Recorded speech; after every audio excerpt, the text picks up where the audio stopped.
Have you ever felt like you're just drowning in a sea of yeses? You know, you look at your calendar and it feels like a game of Tetris that you're just constantly losing.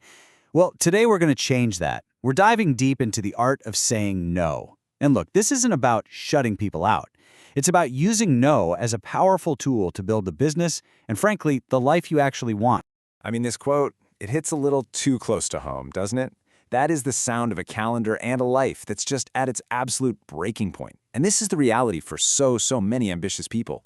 We get trapped in this cycle of constant yeses that leaves literally no room to breathe, let alone to think. And you know, we do it for all the right reasons. We want to be helpful, we're driven people, and the very thought of letting someone down just feels awful. But this constant people-pleasing, this relentless need to overcommit, it comes with a hidden tax on our well-being, and it's a cost that is way steeper than we realize. So, let's pull back the curtain on that hidden tax. We're not just talking about feeling a little stressed out or busy. We are talking about the real, tangible cost that a lack of boundaries inflicts on our business, on our most important relationships, and on our own inner peace.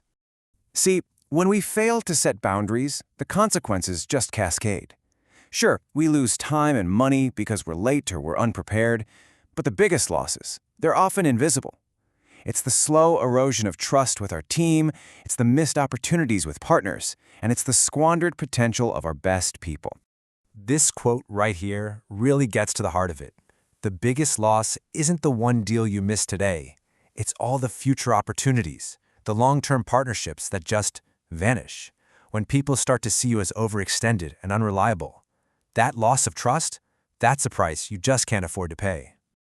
And this is exactly how it happens, right? A small, seemingly insignificant boundary that we fail to set, like not addressing a minor issue.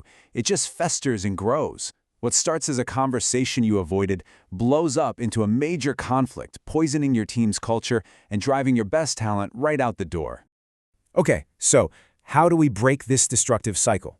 Well, the answer is in completely reframing the whole idea of no. It's not about rejection, it's not about being negative. It is about recalibrating your inner compass so it points you toward what truly matters. I want you to think of a boundary as your own personal fortress. It's this invisible line you draw to protect your most precious resources, your time, your energy, and your focus. It's what allows you to give a powerful, wholehearted yes to the things that actually align with your purpose. And here it is. Here's the shift in mindset that changes everything. Every single no you say to a distraction is actually a yes to your mission. By setting boundaries, you're not just protecting yourself, you're creating the space for your best work and your most important relationships to really flourish. Now, that all sounds great in theory, but how do you make those tough calls in the heat of the moment, when everything feels urgent? Well, here is a powerful and yet incredibly simple mental model that can bring instant clarity to your priorities. I want you to imagine your life is a juggling act, and you've got two types of balls in the air. Some of them are made of rubber. These are your tasks, your projects, most of your deadlines. If you drop one, hey, it's not the end of the world. It'll bounce back. But the others are made of glass. And these are the things that really matter. Your health, your family, your key relationships, your integrity. This simple analogy, it can be a complete game changer. It forces you to ask a critical question before you say yes to anything. Am I about to drop a glass ball for the sake of a rubber one? Is this last-minute project really worth sacrificing my health over? Is this meeting more important than my kid's soccer game? The answer, when you frame it this way, becomes crystal clear. Okay, so knowing which balls are glass and which are rubber, that's half the battle. But communicating those priorities with grace and confidence, that's the other half. So let's walk through the practical steps for delivering a no that protects your boundaries and, believe it or not, can actually strengthen your relationships. This 4-step framework is your roadmap to a graceful no. It's all about being proactive and transparent. Communicate early, be direct but kind, and if or when you get pushback, don't waver. Just calmly reaffirm your boundary.